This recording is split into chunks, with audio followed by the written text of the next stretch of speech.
I have to say, I am really honored to be part of this. And I mean that, I come from the United States and people say stuff like that and it usually means the opposite.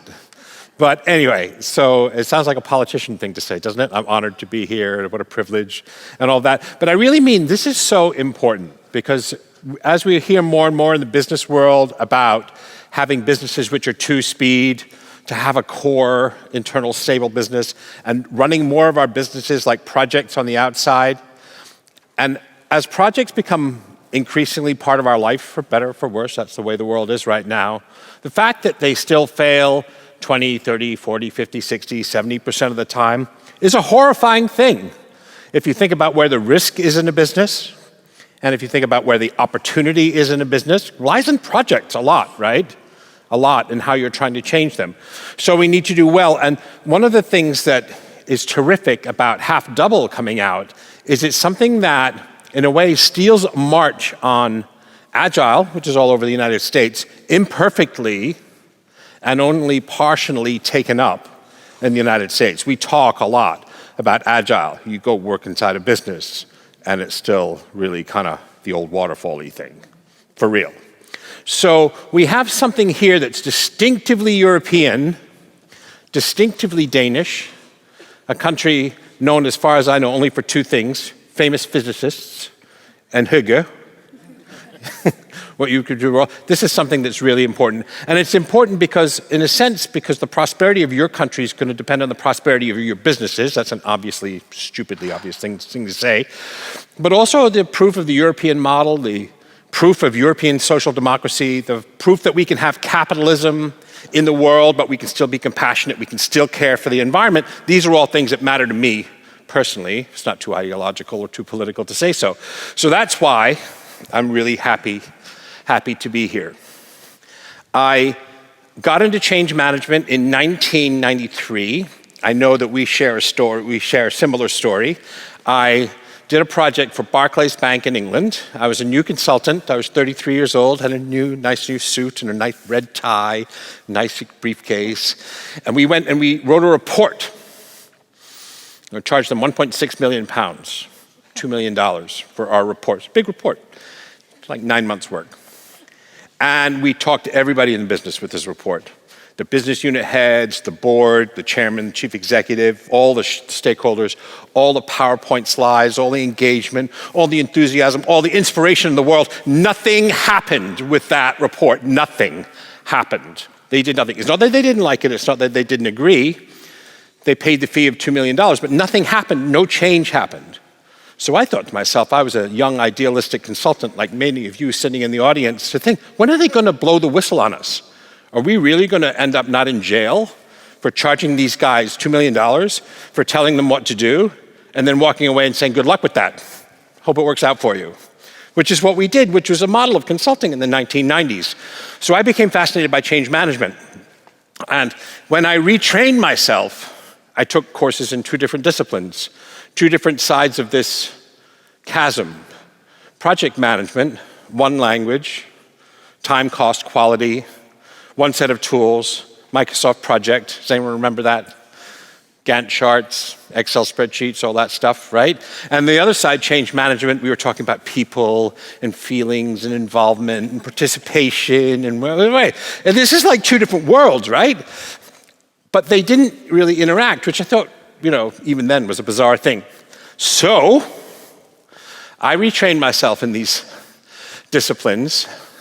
I began to study change management, and then another famous Danish scholar, whose name is Bent Flavbjerg, is that right? At Oxford. How's that pronunciation, okay? Oh, shit. I couldn't say that in a million years. My mouth won't do that. Talks about project overruns, and how for some of these biggest ones, these are from the United States and from Great Britain, but we have plenty of examples all over the world, about how much it costs us when projects go badly. So that's one of the chasms. So here's another chasm. As I went out to write this yellow book, I was reading a lot about behavioral science. How many people have read a book called Nudge? How many people have read a book called Thinking Fast and Slow? Predictably Irrational? Some of these other great great books. Anti-Fragile is another one that was written about 2012, 2013. So I was writing this book on change management, and I was reading all this cool stuff over here, and it occurred to me at the time that nobody in the change management world was really doing any work on behavioral science. Okay, this is 2013, 2014, things changed a little bit. So we look at these change management models we talked about from the 1940s through 2003. And you know what? There's no behavioral change in there. Now, ask anybody who's worked on projects for a long time, especially projects that have gone badly. You'll say, what went wrong? And they say, we didn't change behaviors. It's just kind of a stupid thing to say, right? How can you have a project without changing behaviors? How can you have a system that the users don't use? Right? Well, we got the system in. Nobody uses it. I mean, you say that, we joke about it now, but we had a knowledge management system at PricewaterhouseCoopers in the 1990s. Nobody used it. Nobody used it because it required consultants to put in their proposals and their project plans and their post-project evaluations and their project documentation. They actually had to do the work to upload it into the system, otherwise the system would be useless. But we didn't want to change our behavior. When the project was over, we wanted to go on to the next thing or go home to see our wives and children. So behaviors didn't change, no one used the system. And with something like a knowledge management system, if nothing goes into it, nothing comes out of it. No knowledge comes out of it. So it's a fairly standard complaint in project failure is that the behaviors don't change. So if you look at this stuff here that I studied so lovingly I studied it for a few years and then I started to teach it. There's no behavioral change built in there. And one of the great discussions we had over here in the corner is change models as written a decade ago or 2 decades ago or 3 decades ago. They weren't very good on behavioral change then, and they're absolutely terrible in the context of today's businesses. Terrible, terrible, terrible. Harmful, I would say. Models such as Cotter's from Harvard are positively harmful if you try and apply them in today's businesses the way they're run today with today's business challenges. And so, this is the big gap between what goes in up here, our ideas, our dreams, our goals, our aspirations, our plans, and our actions, our behaviors. This is a problem that's at the root of human happiness, it's at the root of prosperous societies, and it's at the root of business success, is how do you line up that which is here with hands and behaviors? Does that make sense? To some extent? And I tell you what, we're really bad at it. So here's a quiz. What percentage of heart attack victims change their diet, exercise, and smoking behaviors? Come on. 30. What do we see here? 30. 30. We have a 30. Higher? Lower? 20. We have a 30 and 20. You guys are very generous to your fellow human beings. You know that. You're being very too kind. Anybody have another answer? It's much lower. It's 7%. Now, our own model of changes, if it's rational, it's a good idea. You can make a case for it. And it's emotional, what I call two sides of the brain. It's a metaphor. It's not accurate, but whatever. You should want to change, right? So what's more emotional and more rational, having a heart attack? You've got pretty good reasons rationally, and you just about left your loved ones behind. It's pretty emotional. 7% behavioral change? Wow, that's pretty weird, right? So something's wrong with our model, for sure, because it doesn't explain that. What percentage of obese people say they want to lose weight? Okay, I'm one. We have one data point. What percentage of obese people say they want to lose weight? 95%, right? What percent achieve it in a given year? 5%. Okay, that's a pretty big gap, right? Of those 5%, 1 in 20 who change, what percent of it maintain it after a year? About another 5%, right? That's why obesity is the biggest problem today. So, these are the way it's terrible in business. What percentage of change programs fail? It depends what you mean by failure. But if it's coming short of expectations, if the change isn't sustainable, if there's a cost overrun, if we have to cancel a project, There's a whole way of understanding that. Depends what you mean. But it hovers around 30 to 50%, somewhere in there, depending on the kind of change. Culture change succeeds about 19% of the time. 19% of the time. How often have you heard or read in a management book or heard a CEO talk about we have to change the culture? Like, oh my God, okay, here we go again, right? Yeah, almost never succeeds, 20% of the time.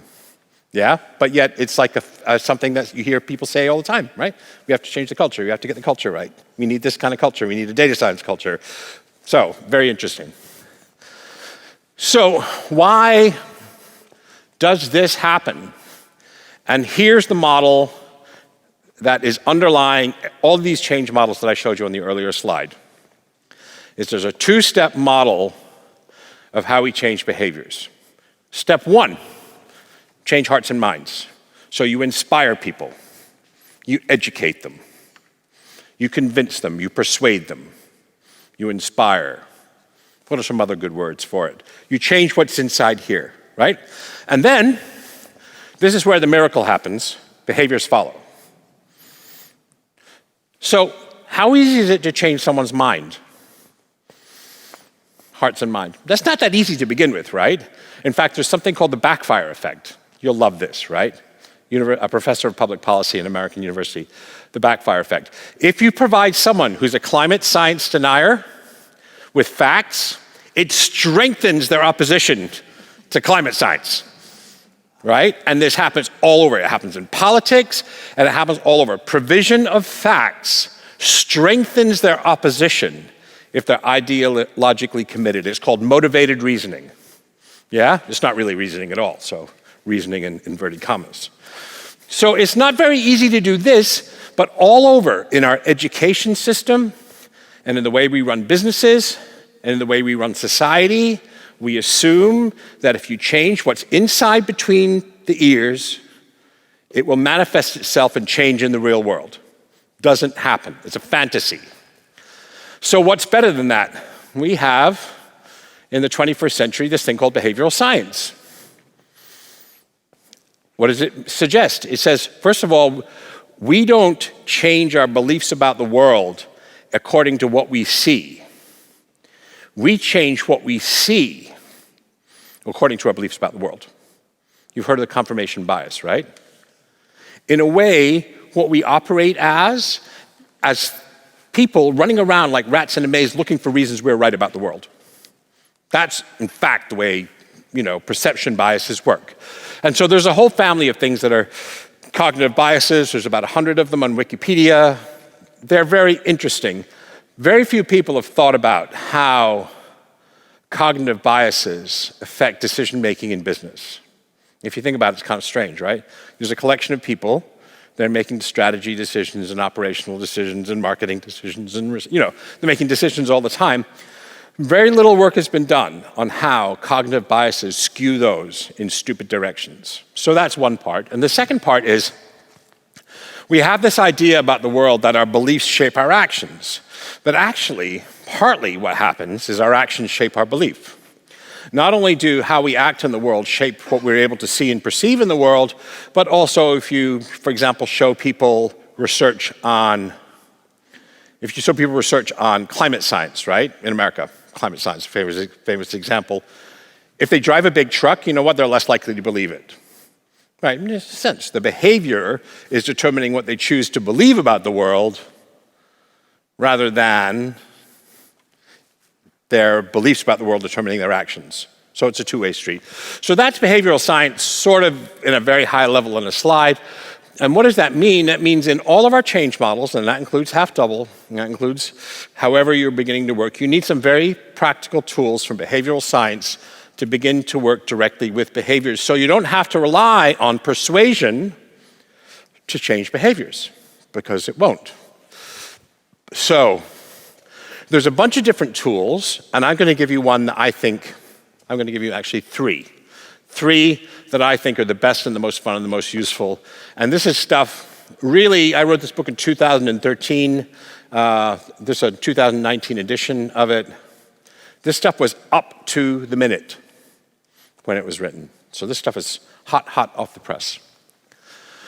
Mindspace was developed by the behavioral insights team at the UK Cabinet. And Mindspace is a framework for understanding behavioral change and influence. And it's research-based. And they hired this guy from Chicago who wrote, one of them, Cass Sunstein or Thaler, that wrote Nudge, to become a consultant on it. So this is quite a famous organization in the UK, formerly European nation, the UK. And so what are the elements of Mindspace? Messenger, incentives, norms, default, salience, priming, affect, commitment, ego. So there's a lot of psychobabble up there as a word, what we call a word salad. Messenger, who will people listen to? Sometimes it will be someone that's an authority, but sometimes people want to listen to someone like me, teenage mothers, when you're talking about pregnancy prevention. Actually prefer to talk to someone they can relate to who understands what it's like to be a teenage mother, right? Or what it's like to be a teen under the sort of pressures they experience. So that's one example of thinking carefully when you're interested in behavioral change and influence about the messenger. The second is incentives. Incentives don't work in the way that economists have thought they work for years. Sometimes no incentive is better than an incentive.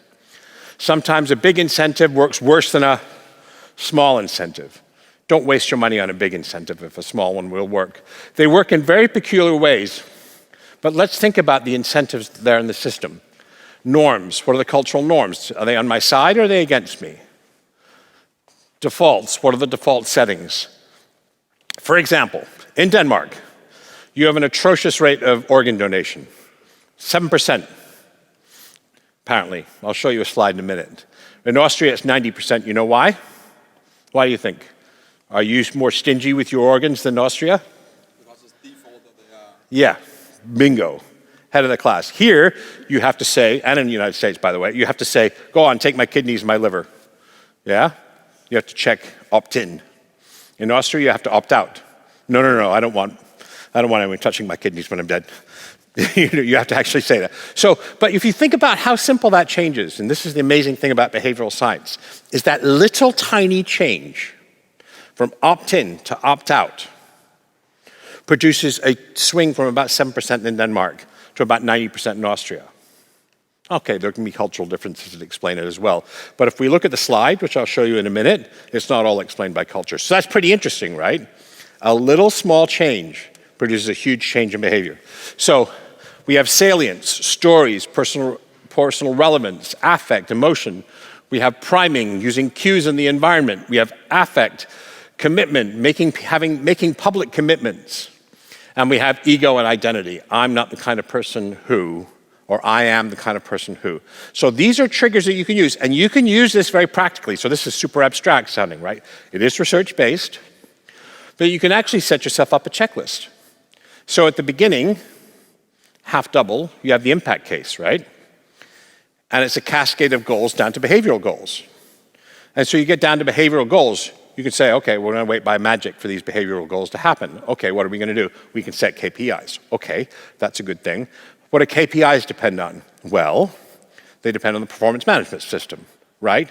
But we can do more than that, and we can do better than that. You don't want to rely on the performance management system, God help you, right? You can think about, okay, we're behavioral scientists now. Let's use this checklist and think how these can be supportive of the kind of behavioral changes that are in our impact case. We have, in the behavioral science, something called the feast. Fun, easy, attractive, social, and timely. Let me show you some examples. Timely. So you can lecture people till they're blue in the face about how they should walk up 2 stairs and down 1 or down 2 and up 1 or something like that. Which is more effective, that? Yeah? That's funny, right? It's good. Okay. You can nag people about not littering, but you can make it fun not to litter. Here we go. Look at this little northern country on the left here. Holy shit. What is that? How did that happen? Look at those countries where you have to opt out. It's pretty cool, right? That's a huge change. One of the things that my electricity company does in the United States is they send me a letter once a month saying, this is how much energy you use. This is how much your neighbors use. This is how much your efficient neighbors use. Do you use this do you get this in Denmark? Okay, so this is a nudge, right? In fact, it's one of the few ways, I was saying, America is like two decades behind Denmark in implementation of green tech. But this is something, and this changes behaviors. Look, this is one letter. It reduces energy usage by 7%. 7% in the United States. That's a lot of carbon dioxide, right? A lot of fossil fuel. One letter, once a month, saying this is how your energy use compares to your neighbors. 7% reduction. So when I say that behavioral science produces huge changes for really small interventions, I'm not kidding, right? That is a lot of carbon saved for a single letter. This is something that's of concern, mostly I'll say to women in the audience as well, is if you ever lived with men, you know that accuracy can be a trouble. This is another example of a nudge. How does this work? I don't know. It almost certainly would have saved 5 or 6 of my relationships and at least one marriage.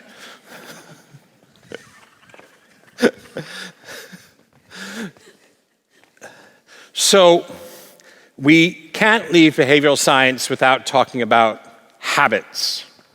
Those horrible things, hard to change, it's hard to get good ones, and God knows we all have enough bad ones, right? So let's talk about one of the misconceptions about habits, that they're about motivation. Okay, so get that out of your mind. Motivation is not your friend. Motivation is a function of physical arousal. You wake up some mornings, right? You don't feel it. You had a bad night's sleep, you're tired, you have jet lag. Your motivation is a function of that arousal, right? Clearly, right? It's physiological. And it's also a function of the narrative, of the story that you're telling yourself. But your motivation can be like this, right? You have days when you feel really motivated and days where you don't. Right? Yeah. So I used to live in a place in America, it's kind of a Scandinavian place, Wisconsin. A lot of Danes and Swedes and so forth there. And you see people out running when it's minus 25 degrees. They're out running. And I used to think to myself, what are they thinking? How do they motivate themselves? They don't. They don't. It's a habit. They don't. Every time they're going to go out running, look out the window and go, I wonder what the weather is. Oh, minus 25. Oh, you know, they don't have that debate with themselves about their motivation. They get their shoes on and they go out and run. And that's the way habits work, is they sit on top of motivation. So let's talk about some habits. Meditation, right? How many people think I should probably meditate? Okay, that's one of you. Okay, so you all need to read more. But anyway, so of all of the things you can read in the psychology section of the self-help section of your bookstores, you have that in Denmark too? You have it in California, right? You have a self-help bookstore in California the size of this room. And God knows they need it. But so of all the things you can do, meditation is the one that reduces stress, it reduces mental illness, it reduces emotion control, impulsivity, decision-making, creativity, blah, blah. This is all research-based, right? So all that shit that you see in the self-help section, you can set that on fire and basically start meditating. Anyway, so a lot of people think they should meditate more, right? So which is more useful to you? If you were to meditate for an hour on Saturday or 10 minutes, 6 days a week, which is better? Same length of time. Why is that? Because then you get more beneficial from it on the... Can you speak up? Can you speak up, please? You get the advantage of it in a wider range instead of just on that Saturday where you... Okay, cool. That's it. Other idea? Yeah. The trick to change, the hard part is getting the habit of meditating. What she said. Yeah. You have a habit. You have a habit. If I can do that for 5 minutes a day for 7 days, that's 35 minutes, right? It's much better than doing it for 35 minutes on Sundays. Much better. Yeah? Because I'm starting to build a habit. And so one of the ways that you can work with habits is to trick yourself and use these things called mini habits. So one of the reasons that people don't change behavior is it looks too big. Meditation. The Dalai Lama does 2 hours a day. Well, who's going to do that, right? Who has time? He gets up at 4, meditates for an hour, reads the newspapers for 2 or 3 hours, and goes and meditates again. I don't even know. Right, so we can't do that. But if we say, how many of you could spend a minute a day? Or 5 minutes a day? We could, right? We could find that on the train or in an elevator, in the shower, or whatever. We can find that sort of time. By doing that, you begin to build up habits. And so this concept is called mini habits. So that's a good way. Another way of changing habits is doing something like a 30-day challenge. So this is pretty cool, right? A lot of us don't change because we think, oh my God, I have to do this for the rest of my life, right? Try it for 30 days. Play a little game with yourself. Could I change X for 30 days? I've done it with walking, for example. I'm going to walk for 30 minutes a day, no matter what. And you know, in Colorado, I live at sort of 3,000 meters or 2,000 meters. You know, it gets pretty cold some days. I got home at 11 o'clock at night, but I was in this 30-day challenge, so I went out and walked for half an hour and whatever. You know, it's no big deal. So by doing that, it doesn't feel like a life sentence, but you still get the benefit. So that's another trick to change habits. Habits are sensitive to environmental cues. So if you want to, for example, go out walking or go out running, leave your trainers, sneakers, what do you call them? What do you call them in this country? Trainers, sneakers, shoes, somewhere, training, tennis shoes. Anyway, leave them on top of the television. So when you reach to turn on Netflix, you think, oh shit, you're wearing tennis shoes. You know what I mean, right? Some way or another, you set yourself a cue that will promote the behavior that you want to do. So you can do that. And it also works for mindsets. So when you're thinking about changing your mind, you can also have a trigger. When I think X, I'm going to shift my mind and do Y instead, right? So you can change habitual patterns of thoughts by using what's called implementation triggers. So designing behavioral change into products, this is one of these things consultants love to do this. Consultants love this stuff, right? They put like an easy 5-step process diagram. I don't mean to pretend that it's easy. I don't mean to pretend that it's linear. I don't mean to pretend it's straightforward. I don't mean to pretend that there's all the way to it. All there is to it. But you want to be specific about the behaviors. You want to use mind space and habits as checklists to think about it. You want to create measures, because one of the lovely things about behaviors is you can measure them. Yeah, and then you want to learn and reiterate. And I think this is really one of the things that's exciting about half double is you build behaviors into the start. So all of those other change models I showed you from the previous century, from the Jurassic Age, pre-half double, and we should do that actually. We should have, like, instead of Anno Domini and BC, we can have pre-half double and after half double. It's a new specified behaviors from the start. Never ever assume that if you tell people something, no matter how persuasive and charismatic you are, that you're going to change their behavior. Never ever assume that. Design them participatively. So the only sensible way to design behaviors is to ask the people who are going to have to do it. What sort of behaviors are going to make the system work for you? We consultants with our knowledge management machine, with the new CRM system. Involve people and help them co-design. This isn't cookbook stuff. A lot of the examples in Mindspace are from the realm of public policy.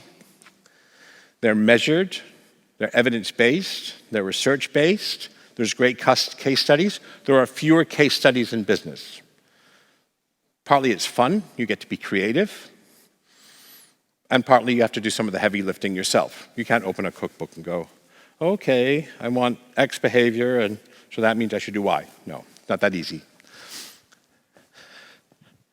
So you'll have to do some digging around. And then, that's all from me. Mangataka, I think you say here.